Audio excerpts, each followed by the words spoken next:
شرک جس قوم میں بھی آیا ہے نا, آیا بزرگوں کے راستے سے ہی ہے. عقیدت میں غلو, سمجھ رہے ہیں نا, کسی بزرگ کے ہاتھ پاؤں چومتے چومتے اس کو اپنا پہلے باپ بنا لو, اس کے بعد اس کو معبود بنا لو.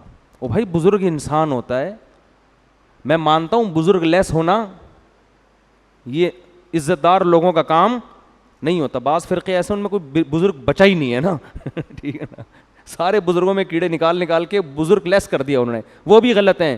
لیکن بزرگوں کی عقیدت میں اتنا اندھا ہو جانا کہ ان کی ہر بات کو پتھر کی لکیر سمجھنا, یہ سمجھنا کہ ان کو ہمارے حالات کا علم ہے, وہ پھونکے لگا لگا کے تمہیں الو بنا رہے ہیں اور تم سمجھتے ہو کہ جناب یہ پتہ نہیں کتنے پہنچے ہوئے ہیں, نہ نماز ہے, نہ داڑھی ہے, نہ اور کچھ ہے.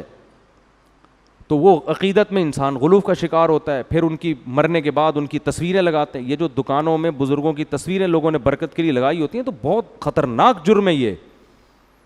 میں دیکھتا ہوں پیروں کی فقیروں کی تصویریں دکان میں لگائی ہوتی ہیں خیر و برکت کے لیے. تصویر تو حرام ہے بھائی اسلام میں, شرک کا ذریعہ ہے, اس لیے اس کو اسلام نے ختم کر دیا.